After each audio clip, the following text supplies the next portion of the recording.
Halo sahabat pecinta catur, selamat datang kembali di Catur Talk Indonesia. Dan lagi-lagi saya cukup excited membawakan video ini khususnya antara Magnus Carlsen menghadapi Ian Nepomniachtchi. Dan permainan ini pernah berlangsung di Leuven, Belgia 2017. Dan kita tahu setelah dewasa, Magnus Carlsen mulai mengembalikan kekalahannya dulu pas kecil terhadap Ian Nepomniachtchi. Dan untuk itu kita akan belajar permainan yang sangat menarik ini. Stay tune di Catur Talk Indonesia.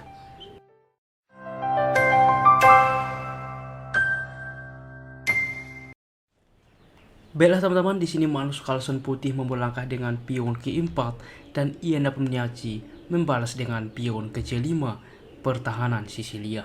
Kuda ke F3, D6, D4, pertukaran pion, kuda memukul kembali, kuda ke F6 mengancam pion pusat, kuda ke C3 dan pion ke A6. Tentunya ini adalah variasi yang cukup sering digunakan terutama pada pertahanan Sisilia, yaitu dengan variasi Nadov. Dilanjutkan gajah ke E2 mempersiapkan rokade ke depan dan E5 saat ini mengusir kuda. Biasanya juga kuda mundur ke B3. Saat ini Magnus Carlsen kuda mundur ke F3. Dilanjutkan gajah ke E7 mempersiapkan juga rokade dari Ian Nepomniachtchi dan gajah ke G5 teman-teman. Kita lihat di sini menambah tekanan terhadap kuda ke depan, juga di masa depan mungkin akan mengaktifkan kuda. Dilanjutkan kuda B ke D7 saat ini. A4 mulai mengetek, rokade dan kuda ke D2. Lihat teman-teman, kuda ke D2 mungkin cukup banyak tujuan, diantaranya dapat bermanuver kuda ke depan mengancam pion atau juga mensupport pion file F. Saat ini dilanjutkan dengan kuda ke C5, yaitu dengan jelas mengancam pion juga mencegah manuver teman-teman, yaitu membuka aksi menteri menambah perlindungan terhadap pion. Saya akan tunjukkan kepada Anda apabila kita ambil langkah slow B6, yaitu juga dengan lanjutan biasanya fiancé C2, maka kuda ke C4 saat ini. Menteri ke C7 melindungi pion, maka kuda ke E3 teman-teman. Lihat, maka manuver kuda ini membuat menempati kuda di pusat ke depan cukup baik. Gajah ke B7 kita ambil, maka rokade teman-teman. H6 mengusir gajah, gajah mundur ke H4, benteng ke C8 dan F3. Kita lihat di sini juga cukup solid pion ke depan mengaktifkan kuda. Kita lihat kuda ini. Dan komputer pun di sini menunjukkan putih sedikit lebih baik. Oke teman-teman, sehingga untuk itulah kita kembali.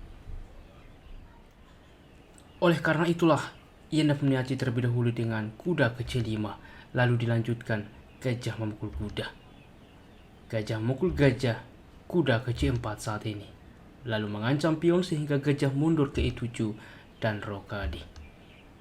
Di sini gajah ke E6 dimainkan mengancam kuda. Sebelumnya cukup bagus juga suatu variasi dengan kuda memukul pion teman-teman. Karena apa? Kuda memukul kuda lalu pion maju advance juga memforking, maka salah satu kuda akan hilang. Oke, dan ini pun komputer menunjukkan masih cukup sebanding, di mana ke depan di sini juga menawarkan menteri sehingga langsung menuju endgame. Namun di posisi ini dimainkan oleh Ian Nepomniachtchi dengan gajah ke E6 mengancam kuda, lalu dilanjutkan dengan pion ke A5, yaitu dengan jelas mempersiapkan kuda untuk aktif ke depan. Di sini benteng ke C8, yaitu bermanuver ke depan, tetapi tetap sesuai rencana kuda ke B6, benteng ke C6 dan B4. Disinilah Magnus Carlsen mulai mengambil inisiatif melakukan penyerangan. Di sini mengancam kuda, kuda ke D7, dan kita lihat di sini kuda terancam sehingga kuda ke D5 menghubungkan kuda satu sama lain juga dengan tempo ke depan mengancam gajah, karena apabila putih memukul gajah di sini juga dengan tempo skak. Gajah ke G5 dimainkan dan kuda ke A4 saat ini. Lihat bagaimana manuver perwira dari Magnus Carlsen, di mana kuda juga akan berangkat ke depan, di mana dua kuda ini cukup banyak mengontrol petak-petak bagi hitam. Dilanjutkan gajah memukul kuda saat ini. Kita lihat apabila menteri menerima, pion ini akan hilang oleh benteng. Oleh karena itulah pion menerima juga mengancam benteng. Benteng ke C7 lalu C4 saat ini. Lihat teman-teman, di sini kita lihat pion-pion di sayap menteri bahwa 4 pion ini bersaing dengan 3 pion. Memang punya juga pion yang cukup melaju dari hitam.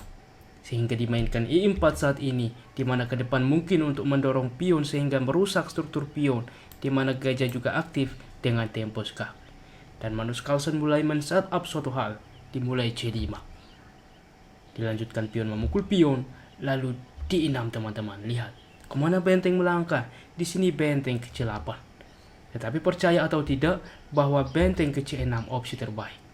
Karena apabila saat ini gajah ke G4, jelas ini blunder teman-teman. Tetapi inilah nantinya yang terjadi apabila benteng berpindah ke C8. Karena apa? Gajah ini akan mengepin kuda. Di sini maka pion akan memukul pion teman-teman. Gajah memukul kuda, maka jelas menteri memukul kembali. Kuda ke B6 dilanjutkan mengancam menteri, maka menteri memukul pion.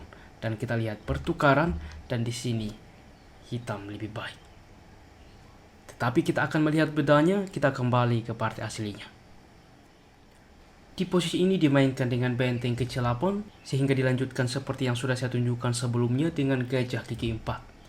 Apa yang harus dilakukan? Di mana ke depan akan memukul pion, di mana kuda ini sedang dipin. Oleh karena itulah pion terlebih dahulu memukul pion, maka gajah memukul kuda. Menteri menerima, maka kuda ke B6. Lihat teman-teman, memforking menteri dan benteng. Oke, sehingga inilah yang menjadi tolak awal keunggulan bagi putih. Dilanjutkan dengan menteri ke C6, lalu kuda langsung memukul benteng. Benteng memukul kembali, benteng ke B1. Kita lihat di sini mengancam pion, juga pion ini prospektif untuk promosi ke depan. Sekarang yang jadi pertanyaan, apa yang harus dilakukan oleh hitam? Dilanjutkan dengan E3 saat ini.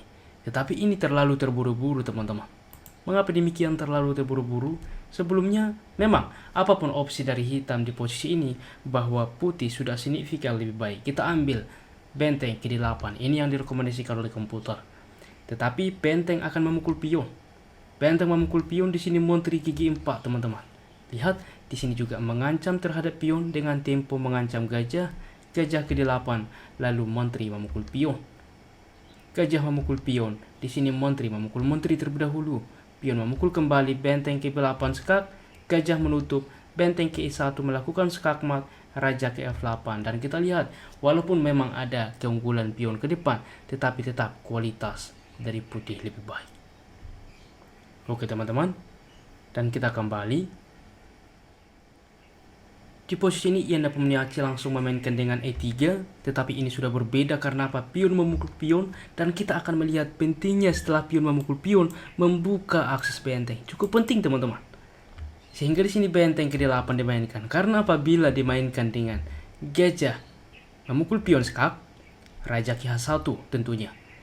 Benteng ke D8 saat ini, maka ini sudah berbeda karena apa? Menteri ke B3 kita lihat mengancam pion, ancaman skak, dan juga mengancam gajah. Dan apabila diselamatkan gajah, maka jelas menteri memukul pion F7 skak, raja ke H8, maka dua langkah skakmat ya, memaksa harus menukarkan dan skakmat.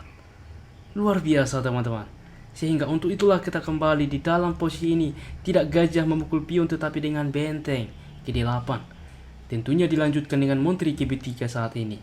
Kita lihat cukup banyak ancaman terhadap pion yang ada di B4, juga melindungi pion. Menteri ke D7 masih dimainkan, yaitu melindungi pion ke depan, maka menteri memukul pion saat ini. Menteri memukul pion, maka menteri memukul pion B7, lagi-lagi tidak langsung ditukarkan. Karena apa? Magnus Carlsen masih mencoba menggerogoti pion satu persatu, juga akan ke depan akan mempersiapkan pion file A-nya promosi. Gajah saat ini memukul pion skak, raja ke H1, benteng ke F8, lalu dilanjutkan benteng ke D1 mengancam menteri.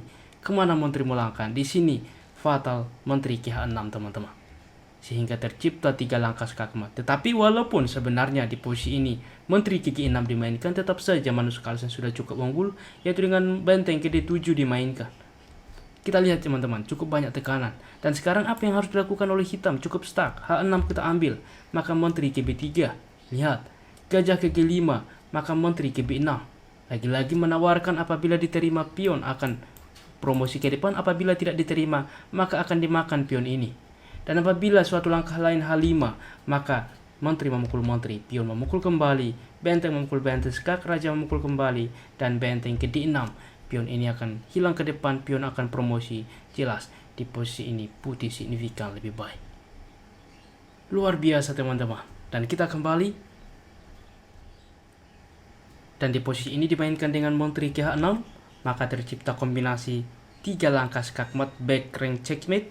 Anda pause video ini, apa opsi terbaik Magnus Carlsen di posisi seperti ini?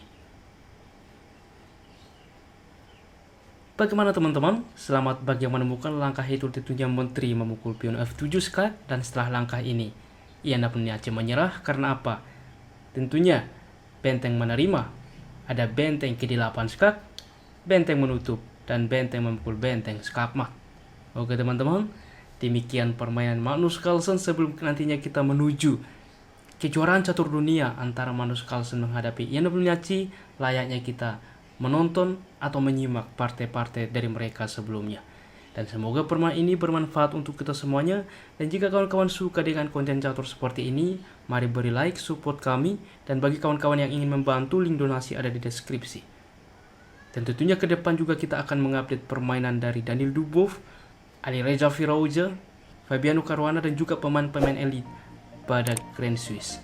Pastikan subscribe, tekan notifikasinya sehingga Anda tidak ketinggalan informasi selanjutnya.